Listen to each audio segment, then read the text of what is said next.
I thought I'd never uncover why everyone accused me of touching my daughter until I stopped searching. Me and my daughter were moving into a new neighborhood when I saw my face on a poster. It read, "Warning, child predator in the area," with my face printed in the center. I managed to rush Bella inside and take it down before she could see it. But that night I went outside and saw another poster on the telephone pole. This one said I was on the registry for forcible grape of a child under 13.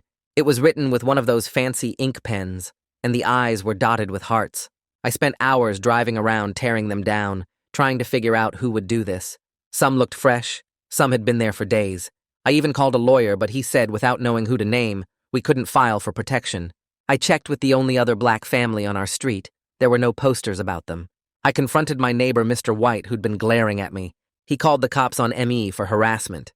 I learned not to call anyone after that, and figured everything would work itself out. And the next day, I was proven very wrong.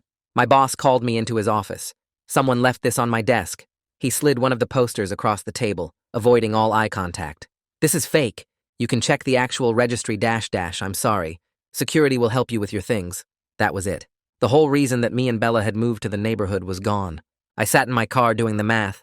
Severance would last 2 months, and we couldn't afford to move.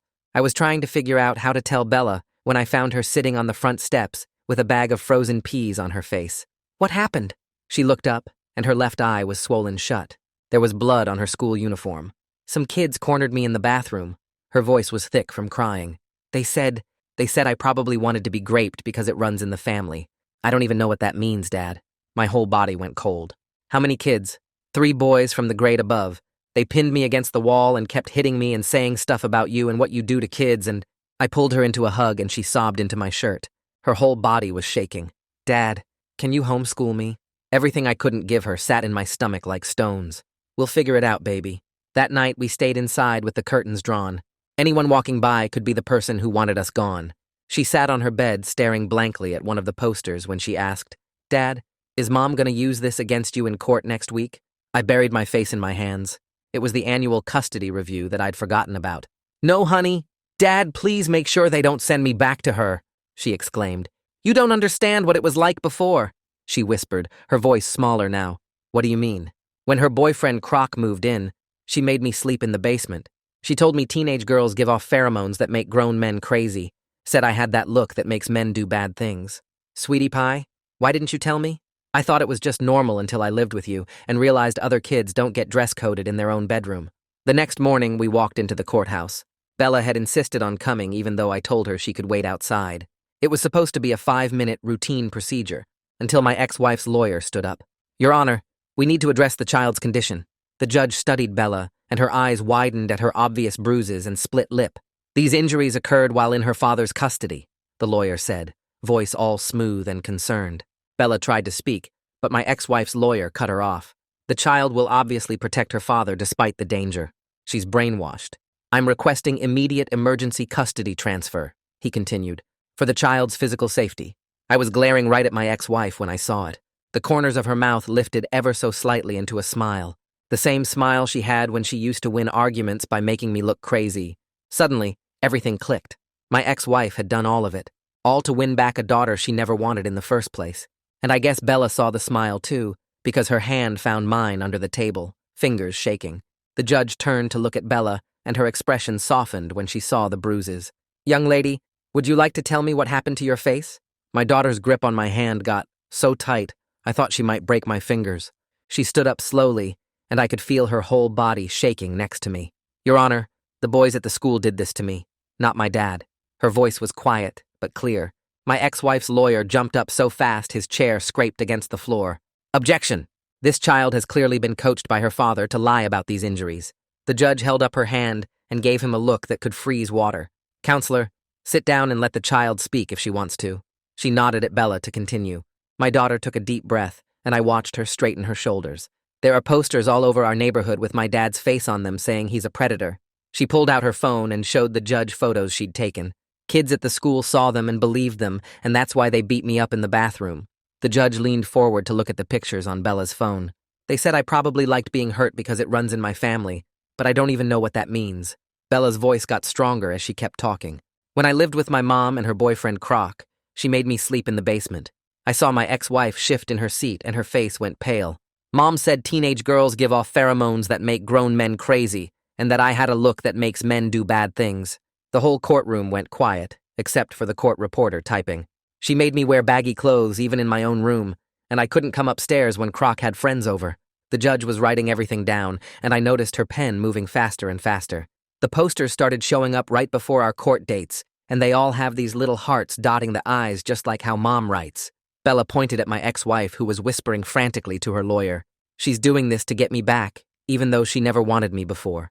My ex-wife's face went from pale to bright red, and she started to stand up, but her lawyer grabbed her arm. The judge studied the photos on Bella's phone for a long time before looking up. I've heard enough for now, and I'm ordering a 15-minute recess. She stood up, and everyone else scrambled to their feet. All parties will remain in the courthouse and available. She walked out through the door behind her bench, and the bailiff followed.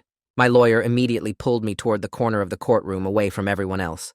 This is going better than I expected because Bella speaking up changes everything. He was talking fast and quiet while watching my ex-wife and her lawyer across the room. The judge can see through this emergency custody grab now that your daughter explained what really happened. I could hear my ex-wife and her lawyer arguing in harsh whispers near the other door. You said we had to stick to the plan. Her voice carried even though she was trying to be quiet. Her lawyer shushed her and pulled her further away, but I could still see them gesturing at each other. The 15 minutes felt like 15 hours, but finally the bailiff called us back to order. The judge came back in, and we all stood until she sat down. I'm ordering an immediate investigation by Child Protective Services that will evaluate both households. She looked directly at my ex-wife when she said this. I'm also appointing a guardian ad litem to represent the child's interests separately from either parent. My ex-wife's lawyer started to object, but the judge cut him off with a sharp look. Furthermore, I am denying the request for emergency custody transfer at this time. Relief flooded through me so hard I almost fell over. However, I am scheduling another hearing in 2 weeks to review the findings of these investigations. She looked back and forth between me and my ex-wife. I am warning both parties that any harassment or contact outside official channels will be considered contempt of court. Her voice got harder on those last words. Any violation will result in immediate consequences, including possible jail time. My ex-wife opened her mouth like she wanted to say something, but her lawyer put his hand on her arm. This hearing is adjourned. The judge banged her gavel and stood up to leave. We waited until she was gone before gathering our stuff and heading for the door. Bella stayed pressed against my side as we walked through the courthouse hallway. The second we got in my car, she completely fell apart. Her whole body shook with sobs, and she couldn't catch her breath. I pulled her across the center console and held her while she cried into my shirt. You were so brave in there, baby. I rubbed her back while she sobbed harder. I'm so proud of you for speaking up and telling the truth. She cried for 20 minutes straight, before finally calming down enough to put on her seatbelt. We drove home in silence except for her occasional hiccups from crying so hard. That night after Bella went to bed, I heard something outside, and when I looked through the window, I saw someone at our front door. I grabbed my phone and started recording while creeping toward the door, but whoever it was had already left. There was another poster taped to our door, and this one made my stomach drop.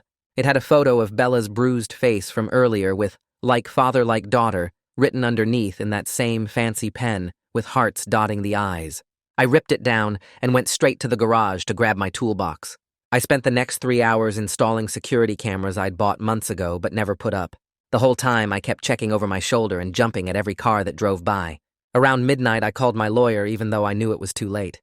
He picked up on the third ring sounding tired, but when I told him about the new poster with Bella's photo, he woke up fast. He told me to take pictures of everything and save the poster in a plastic bag for evidence. He said he was already working on getting a restraining order against my ex-wife based on what Bella said in court, but this new poster would help our case. The next morning my phone rang while I was making breakfast, and it was Aaron Dunn, the principal at Bella's school. He said he'd heard about what happened to Bella and wanted to discuss her safety at the school. He was setting up new protocols and asked if we could meet that afternoon. Bella didn't want to go back to the school, but I convinced her to come to the meeting so she could hear what the principal planned to do. We sat in his office while he explained that he'd assigned Bella a safe room she could go to anytime she felt unsafe. He gave her a special orange pass that let her leave any class without asking permission, and showed us the room which had a couch and books and a phone that went straight to his office. He seemed really concerned about what happened and kept apologizing that it happened at his school. 3 days later, I was washing dishes when someone knocked on our door. It was Josephine Watts, the guardian ad litem the judge had appointed. She was younger than I expected, with kind eyes and a soft voice that made Bella relax a little.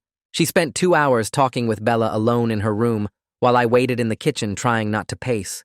I could hear their voices, but not what they were saying, and every few minutes I'd hear Bella laugh, which made me feel better. After they talked, Josephine came out and asked to see the rest of our house. She took photos of Bella's room and the kitchen and living room, and even looked in our fridge and pantry. She checked that Bella had clean clothes and school supplies and a working computer for homework. She seemed happy with what she saw and told me she'd be visiting Bella's mother's house next. She couldn't tell me what she and Bella talked about, but she said Bella was very mature for her age. A few days after that, my lawyer called to say he was hiring a private investigator named Seth Kramer to figure out who was putting up the posters. Seth used to be a cop and knew how to track down evidence like where the paper came from and who bought those fancy pens. He came to our house to look at the posters I'd saved and took pictures of the handwriting. He said the pens looked expensive and there were only a few stores in town that sold them. About a week later, Seth called with news. He'd tracked down the art store downtown that sold those exact pens and got their security footage from the day before the first posters appeared. The footage showed a woman who looked exactly like my ex-wife buying 3 of those pens. He also found footage from a gas station camera near our neighborhood showing her car at 2 a.m., the same night we found the first batch of posters.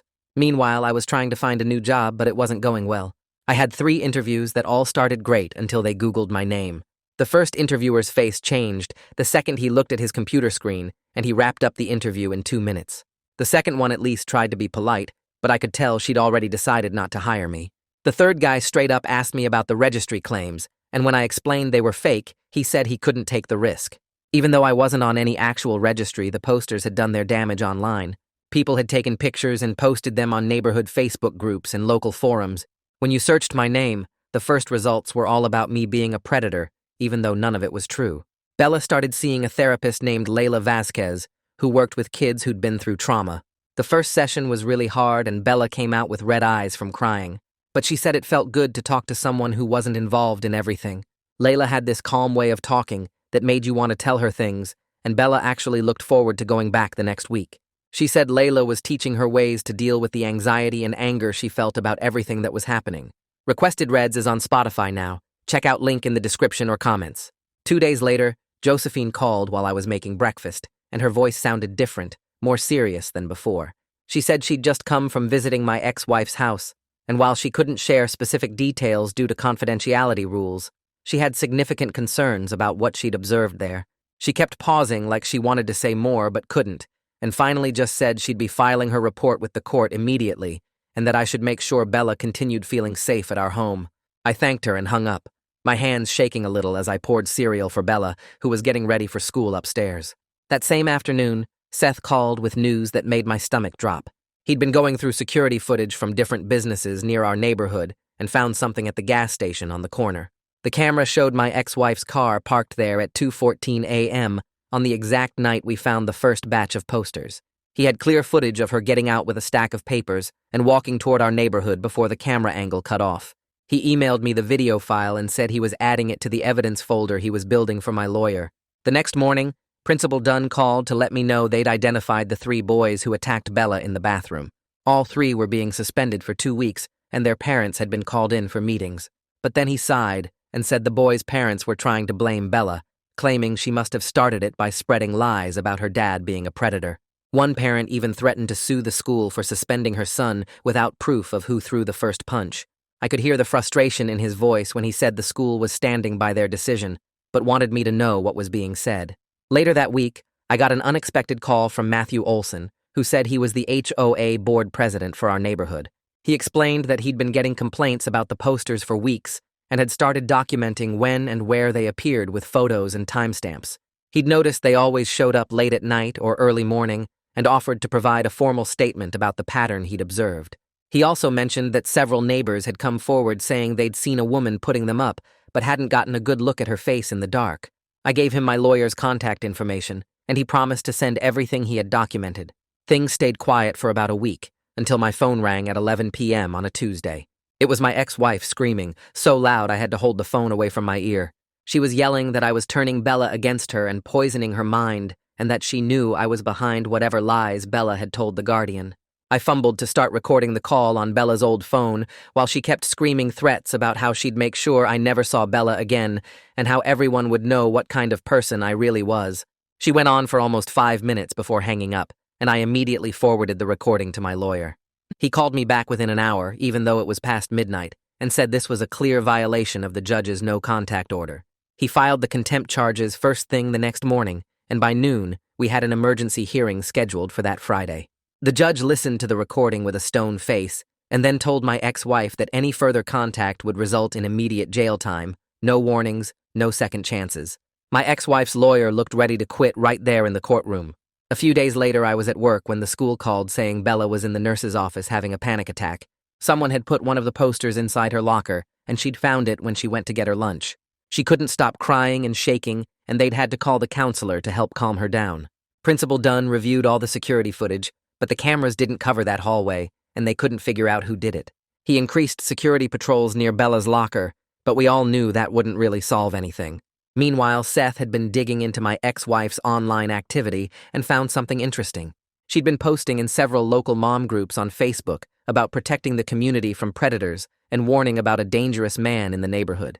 The language she used matched exactly with what was written on the posters, down to specific phrases about keeping children safe. He took screenshots of everything, including the timestamps, showing she'd been posting for weeks before the first posters appeared. I thought things might be turning around when I got called for a job interview at a company downtown. The first part went great, and the manager seemed impressed with my experience and references. We talked for almost an hour about the position and the team, and I could tell he was ready to make an offer. Then he asked if there was anything else he should know about, and I could see him glance at his computer screen. I knew he'd Googled me. I explained everything as calmly as I could, about the false accusations and the custody battle and how none of it was true. He nodded and said he appreciated my honesty, but I could see it in his eyes that he wouldn't call me back. The risk was just too much for them to take. That same week, Josephine started interviewing Bella's teachers as part of her investigation. Every single one reported that Bella had been a good student who participated in class and turned in her homework on time. But they all noticed she became withdrawn and anxious right after the posters started appearing around the neighborhood. Her math teacher said she'd gone from raising her hand constantly to barely speaking unless called on directly. Her English teacher mentioned that Bella's essays had shifted from creative and bright to dark and worried. The PE teacher said other kids had started avoiding her at lunch, and she'd taken to eating alone in the library most days. 3 weeks later, I was making breakfast when my lawyer called with news that made me drop the spatula. Croc had been arrested the night before on drug charges after cops pulled him over for a broken taillight and found 2 kilos of cocaine in his trunk. He said this changed everything because now Josephine could get a warrant to search my ex-wife's house as part of the custody investigation. I hung up and sat down hard at the kitchen table while Bella ate her cereal and asked what was wrong. I told her it was just work stuff, but my hands were shaking as I poured my coffee. 2 days later, Josephine called to say she'd been to my ex-wife's house with the police, and what they found made her sick. The basement where Bella used to sleep was exactly like she'd described, with a dirty mattress on the concrete floor and no windows anywhere. There was a deadbolt lock on the outside of the door, and the walls had water damage and mold growing in the corners. She took dozens of photos and said the conditions were worse than some abuse cases she'd seen in 20 years of this work. The police officer with her wrote up a report saying no child should ever have been kept in that space. Meanwhile, Layla had been meeting with Bella twice a week and finally sent her report to the court. She wrote that Bella showed clear signs of emotional abuse from her time at her mother's house, including anxiety attacks and trust issues. The therapy sessions revealed that my ex-wife had constantly told Bella she was a burden and that men would hurt her if she wasn't careful. Layla recommended Bella stay with me permanently and continue therapy to work through the trauma. She also noted that Bella's symptoms had gotten worse after the poster campaign started, which showed ongoing harassment. Seth called me that same week saying he'd finally found something solid. He'd been going door to door in our neighborhood showing my ex-wife's photo to anyone who'd talk. An older woman who walked her dog every night recognized her immediately. She said she'd seen my ex-wife putting up posters on telephone poles at 2 a.m. about a month ago. The woman remembered because she thought it was weird someone would be out that late with a staple gun, and she'd watched from her window. Seth got her to sign a statement and even found the security footage from a house across the street that showed my ex-wife's car parked there. The follow-up hearing was scheduled for the next Monday, and I barely slept the whole weekend. We got to court early, and Josephine was already there with a thick folder of evidence. She looked serious, as she told me she'd be recommending major changes to the custody arrangement. My ex-wife showed up with her lawyer looking confident until she saw Josephine's folder. The judge called us to order, and Josephine stood up to present her findings. She showed the photos of the basement first, and the judge's face got harder with each picture. Then she read from the police report about the unsafe living conditions and the lock on the outside of the door. She presented Layla's therapy report about Bella's emotional abuse and ongoing trauma. Finally, she showed the witness statement and security footage of my ex-wife putting up the posters. Josephine said in her professional opinion, Bella should live with me full-time and my ex-wife should only get supervised visits. My ex-wife's lawyer jumped up arguing this was way too extreme for the situation. He said the basement was just temporary and the posters couldn't be proven to be harassment. The judge cut him off and started looking through all the evidence herself. She spent 10 minutes reading everything while we all sat there in silence. Her face got angrier as she read the therapy notes about what my ex-wife had told Bella about men. She looked at the basement photos again and shook her head. Then she looked straight at my ex-wife and said she'd seen enough. The judge granted me temporary sole custody, effective immediately. My ex-wife would get supervised visits twice a week at a court facility. She extended the restraining order for another year and ordered my ex-wife to pay for all of Bella's therapy costs. She also said if there were any more posters or harassment, she'd consider criminal charges. My ex-wife lost it completely and started screaming that I'd manipulated everyone. She yelled that I'd turned Bella against her and bribed the witnesses to lie. She pointed at me saying this wasn't over and she'd prove what kind of person I really was. The judge ordered her to stop, but she kept screaming about how the whole system was corrupt. 2 security guards had to grab her arms and drag her out while she kept yelling threats. Her lawyer just stood there looking embarrassed and started packing up his briefcase without saying anything. Josephine smiled at me for the first time and said Bella was lucky to have me. That afternoon, Principal Dunn called while we were celebrating with ice cream. He said the parents of the 3 boys who'd attacked Bella wanted to settle out of court. They were offering to pay all medical bills and have their kids transfer to different schools immediately. They also wanted to avoid any criminal charges or publicity about what happened. I talked to my lawyer who said it was a good deal since assault cases were hard to prove. We accepted the settlement and got a check that covered the emergency room visit, plus some extra for pain and suffering. The boys were gone from Bella's school by the end of the week, and she finally stopped looking over her shoulder in the hallways. 2 days later, Seth came to our apartment with a thick folder and spread papers across our kitchen table. He'd mapped out every poster location with dates and times from security footage and witness statements. His finger traced across a timeline he'd drawn, showing court dates marked in red and poster appearances in black. Every single poster had shown up within 48 hours of a scheduled hearing or custody meeting. The pattern was so clear that even I could see it without him explaining anything. He'd gotten statements from 14 different people who'd seen my ex-wife putting them up late at night. One woman even had doorbell camera footage of her stapling them to telephone poles at 3 a.m. Seth said this was the most obvious harassment case he'd ever documented in 20 years of investigative work. My lawyer took one look at the evidence and started drafting defamation charges right away. The same week, I got a call from a number I didn't recognize while making Bella dinner. The man on the other end introduced himself as the owner of a logistics company downtown. He said he'd heard about my situation through a mutual friend and wanted to offer me a job. Turns out, he'd been falsely accused of embezzlement 5 years ago and lost everything before proving his innocence. He understood what it was like to be unemployable because of lies and wanted to help. The position paid less than my old job, but had flexible hours for court dates and full benefits. I started the next Monday, and my new boss told me to take whatever time I needed for legal stuff. Meanwhile, Bella's teachers started calling with good news for the first time in months. Her grades were going back up, and she was participating in class discussions again. Her English teacher said she'd even made a friend, a girl who'd stood up for her when someone tried spreading rumors. The girl had told everyone that her own dad was falsely accused once, and people needed to stop believing everything they heard. They ate lunch together now, and Bella actually smiled when she talked about school. 3 weeks later, we had to go to the first supervised visit between Bella and her mother. The court had assigned a supervisor who would sit in the room and document everything that happened. We drove to the Family Services building, and Bella's hands shook the whole way there.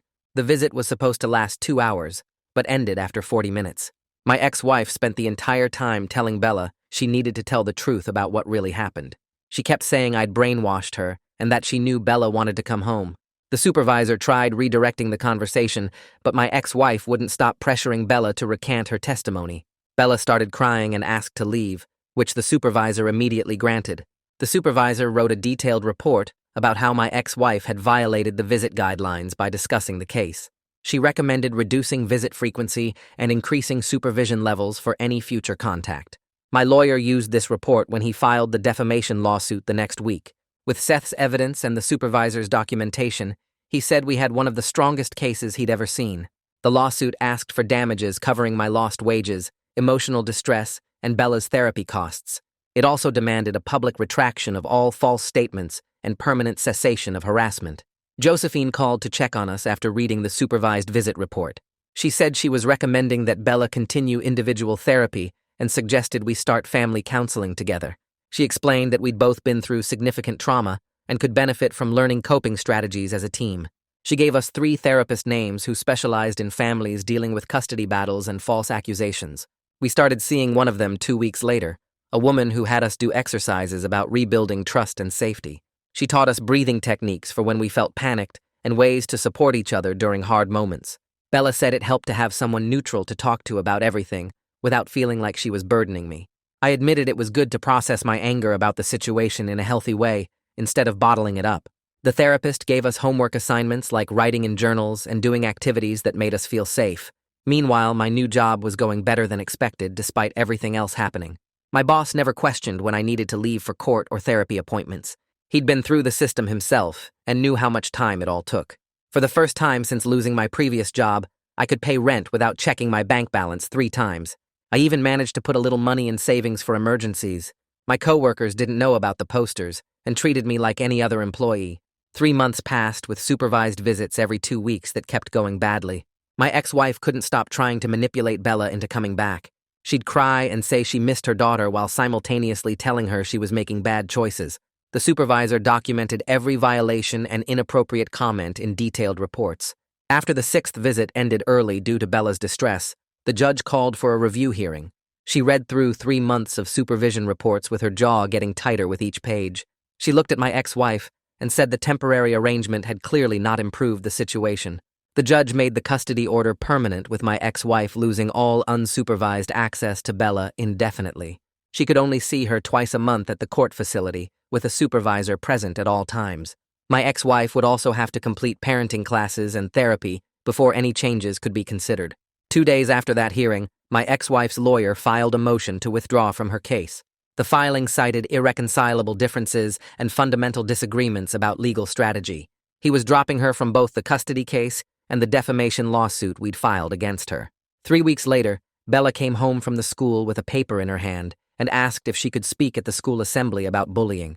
Principal Dunn had already signed off on it and said he thought it would help other kids understand what false accusations could do to families. I watched her practice her speech in the living room for days, standing on the coffee table and using note cards she'd written out by hand. The morning of the assembly, I sat in the back of the auditorium with sweaty palms watching her walk up to the microphone. She talked about how rumors spread like wildfire and how kids believed things without asking questions first. She explained how the posters about me weren't true, but the damage was already done when kids beat her up in the bathroom. Her voice cracked once, but she kept going, telling everyone that words have power and believing lies can destroy innocent people. When she finished, the whole auditorium was quiet for a moment before the teachers started clapping. After the assembly, 3 different parents stopped me in the parking lot to apologize for keeping their kids away from Bella. One mom said she'd torn down posters herself after hearing Bella speak and realizing she'd been part of spreading lies without proof. Another dad shook my hand and said he was sorry for believing the worst without checking facts first. Meanwhile, the defamation case was heating up because my ex-wife had hired a new lawyer who tried arguing she was just protecting the community from a potential threat. Seth's evidence destroyed that defense in court when he showed the timeline of posters appearing right before custody hearings.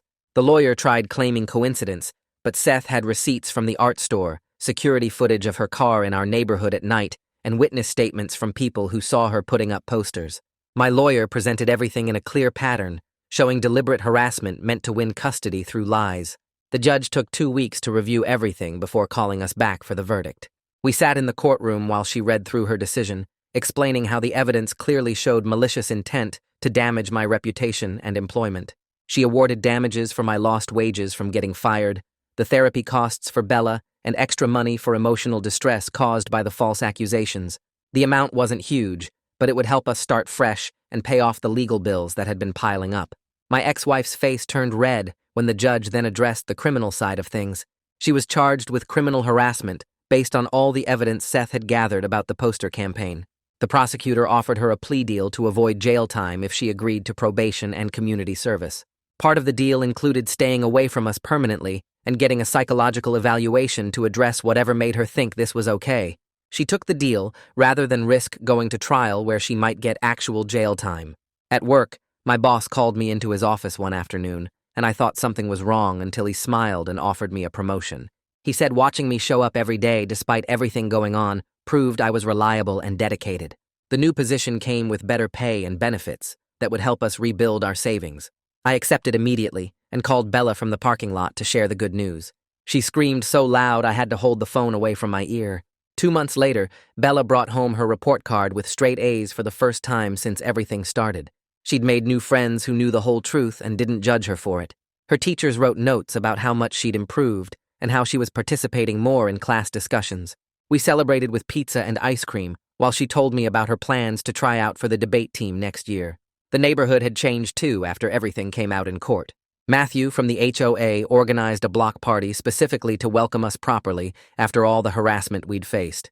People brought food and apologized for believing the posters without questioning them.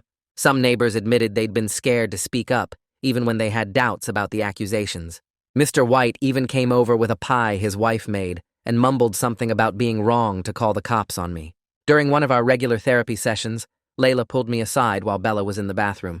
She said Bella had made remarkable progress processing the trauma and was building healthy coping mechanisms for the future. The nightmares had stopped, and she wasn't checking locks obsessively anymore. Layla explained that Bella was learning to trust again and developing resilience that would serve her well as she grew up. She recommended we continue sessions monthly instead of weekly, since Bella was doing so well.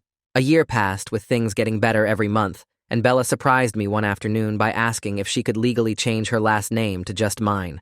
She'd been thinking about it for months and wanted to cut the last connection to her mother, who still refused to admit what she'd done to us. We filed the paperwork at the courthouse, and the clerk said it would take about 6 weeks to process everything. Bella counted down the days on her calendar, and when the approval letter finally came, she practically ran to the DMV to get her new ID. She held that little plastic card, and tears rolled down her face while she kept touching her new name printed there. She told me she finally felt like she belonged somewhere safe and didn't have to carry her mother's name anymore. A few days later, my ex-wife's probation officer called to verify she was following the no-contact order that the judge had put in place. The officer went through her checklist, asking if there had been any attempts at contact through phone, mail, email, or third parties. I confirmed there hadn't been anything, and she said the order would stay in effect for the full probation period. Meanwhile, Bella had been working on her art again and decided to apply for a summer program she'd been too scared to try for before everything happened. She spent weeks on her portfolio, painting these incredible pieces that showed everything we'd survived, but also the hope she felt now. The acceptance letter came on a Saturday morning, and she screamed so loud the neighbors probably heard her. The program director wrote a personal note saying her work showed remarkable emotional depth, and they were excited to have her join them. At work, my boss called me in for my annual review and slid a promotion offer across his desk. The management position came with better pay, full benefits, and more flexible hours that would let me be there for Bella's school events. He said watching me show up every day through the worst time of my life proved I could handle anything the job threw at me. I signed the papers right there and called Bella from the parking lot to tell her the good news. 2 years flew by with Bella thriving in ways I never imagined possible after everything we'd been through. Her high school graduation day arrived, and she'd been chosen to give a speech as one of the honor students. She stood at that podium in her cap and gown, looking so grown up, and thanked her teachers for their support. Then she looked right at me in the audience and said she wanted to thank her dad for never giving up on her when the whole world tried to tear them apart. The entire auditorium erupted in applause, and people stood up clapping while I tried not to cry in front of everyone. After graduation, she showed me the acceptance letter from her dream college that had arrived that morning. They'd given her a scholarship based on an essay she'd written about overcoming adversity, which she'd titled "The Truth About My Dad," without telling me. She let me read it, and every word showed how she'd processed everything we went through and came out stronger. The admissions committee wrote that her essay was one of the most moving pieces they'd ever received from an applicant. Moving day came faster than I expected, and we loaded up a rental truck with all her dorm stuff. We drove the 3 hours to campus playing her favorite music and talking about her plans for classes and maybe joining the debate team. Setting up her tiny dorm room took most of the day with her new roommate helping us figure out where everything would fit. When it was time for me to leave, she walked me back to the truck and wrapped her arms around me tight. She said she knew she could go out and try new things because I'd always be there if she needed me. She was right about that and always would be. That's where we'll leave it for today. Thanks for hanging out with me. I really do love sharing these moments. Hope you carry a little of this good energy with you. If you want more, hit that subscribe button and come back soon.